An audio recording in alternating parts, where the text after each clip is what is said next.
ఇక ఈ Iran Israel మధ్య పాక్ అంటూ ఒక వార్త కనిపిస్తుంది. ఇరు దేశాల యుద్ధంలో దాయాది పాత్రపై సస్పెన్షన్ అంటూ హమాస్ హిజ్బుల్లాకు చెక్ పెట్టేందుకు ఇజ్రాయెల్ దాడులు, అలా చేస్తే పాక్ అణుబాంబు వేస్తుందని టెహరాన్ స్టేట్మెంట్. నిజంగానే పాకిస్తాన్ అంత సాహసం చేస్తుందా? మధ్య ప్రాంతంలో మరో మత యుద్ధం జరగనుందా?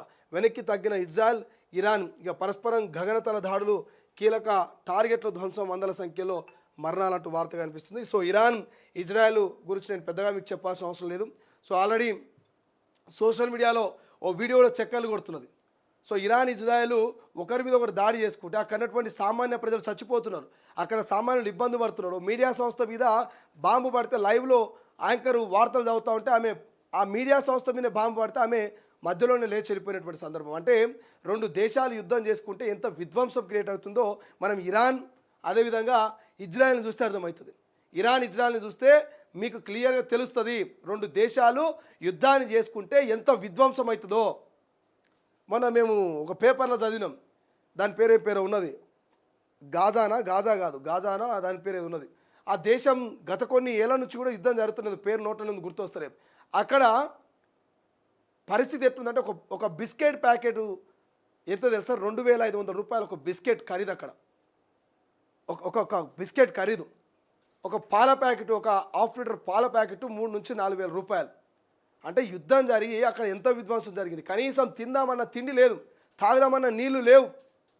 భారత్ నుంచి ఉచితంగా వాళ్ళకు బిస్కెట్లు, నీళ్లు, పాలు అందిస్తే వాటిని కూడా అక్కడ ఉన్న వాళ్ళు బిజినెస్గా మలుచుకుంటున్నారు. సో అట్లా రెండు దేశాలు కొట్టుకుంటే ఎట్లయితే ఒకసారి ఆలోచన చేయండి. ఇప్పుడు ఇక ఇరాన్ ఇజ్రాయెల్ అయితే గట్టిగానే దాడులు చేసుకుంటున్నాయి, ఒకరి మీద ఒకటి బాంబులో దాడులు చేసుకుంటున్నాయి, వందలాది మంది సామాన్య ప్రజలు చచ్చిపోతున్నారు. ఇక మధ్యలో పాకిస్తాన్ వాడు మరి ఏం చేయాలో అర్థం కాక అటు ఇటుగా మధ్యలో ఆలోచన చేస్తున్నారు. పరస్పర గగనతల దాడులు, కీలక టార్గెట్లు ధ్వంసం, వందల సంఖ్యలో మరణాలు. అంటే చూడండి, బాంబులు ఎగిసి పడుతున్నాయి. మొన్న మన దగ్గర విమానం పేలితేనే, ఒక ఎయిర్ ఇండియాకి సంబంధించిన విమానం వెళ్తేనే దాదాపు 270 మంది చచ్చిపోయారు. మరి ఒక్కొక్క బాంబు, అణుబాంబులు లాంటి ఒక్కొక్క బాంబు కనుక ఒక దేశం నుంచి ఇంకో దేశం మీద వేస్తే ఎన్ని కుటుంబాలు చెల్లాచెదరవుతున్నాయి, ఎన్ని ప్రాణాలు పోతున్నాయి, ఎంతమంది ఆ శిథిలాల కింద మరి కొట్టుమిట్టాడుతూ చనిపోతున్నారు, ఎంతమంది ఆకలకు దూపకు. చిన్న చిన్న పిల్లలు తల్లుల దగ్గర పాలు తాగే పిల్లలు మరి తల్లో దగ్గర పిల్లో దగ్గర ఎంత నరకయాతన అనుభవిస్తున్నారో ఒక్కసారి ఊహించుకోండి. ఆ పరిస్థితుల్లో మనం ఉంటే ఎట్లుంటుందో ఊహించుకోండి. సో ఎప్పుడైనా యుద్ధం అనేది చాలా డేంజర్. మనం అనుకుంటాం పెద్ద సినిమాలో లెక్క వాడి మీద మన మీద వాడు బాంబు వేసుకుంటే అయిపోతుంది అనుకుంటాం, కానీ ఆ బాంబుల ప్రభావం ఎన్నో కుటుంబాలని, ఎన్నో మనసుల్ని కలిసివేస్తుంది. సో ఇంకా కొత్తగా ఏం కనబడుతుంది, పాక్ కన్నా భారత్లోనే ఎక్కువ అణ్వాయుధాలు, ఇండియాలో 180, దాయాది దగ్గర 170. నిల్వలను వేగంగా పెంచుకుంటున్న చైనా ఏడాదికి 100 వరకు వెపన్స్ తయారీ. ఇక సిప్రి నివేదికలో కీలక విషయాలు వెళ్ళడంట. అంటే అణుబాంబులను కూడా తయారు చేసుకుంటారు ఎవరికి వాళ్ళు. అది ఇజ్రాయెల్ అయినా, ఇరాన్ అయినా, చైనా అయినా, పాక్ అయినా, భారత్ అయినా, రష్యా అయినా, అమెరికా అయినా, యుద్ధం కనుక వస్తే అన్ని దేశాల కంటే మనం అగ్రస్థానంలో ఉండాలి, ఆయుధాలలో మనం పై స్థాయిలో ఉండాలి, అప్పుడే మనల్ని చూస్తే భయపడతాయి విదేశాలని చెప్పేసి ఎవరికి వాళ్ళు అణువాయుధాలని, యుద్ధ విమానాలని, యుద్ధ ఆయుధాలని అన్నీ కూడా సిద్ధం చేసి పెట్టుకుంటున్నారు. గతంలో మీ అందరికీ తెలుసు, రాజుల కాలంలో యుద్ధం జరిగితే సైనికుల సంఖ్య ఎక్కువ ఉండేది.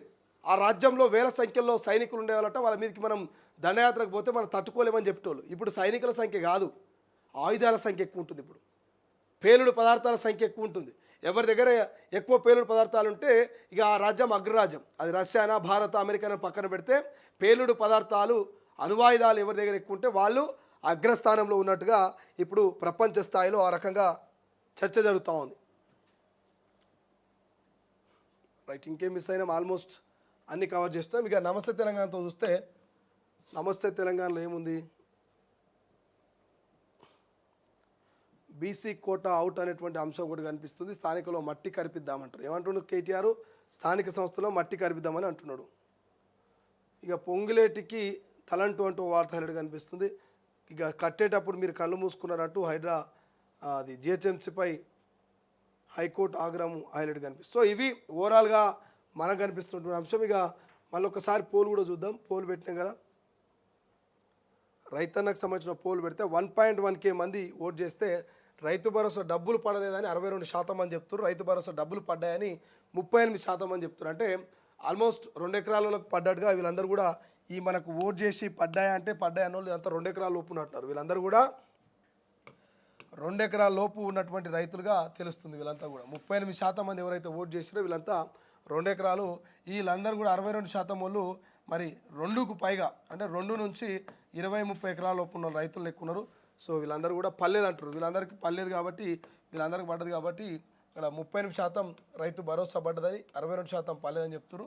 అంటే 9 రోజులు అని చెప్తున్నారు, 9,000 కోట్లు అని చెప్తున్నారు. కాబట్టి సో రోజుకు ఇంతమందికి పడేటువంటి అవకాశం కనిపిస్తుంది. కాబట్టి కొంత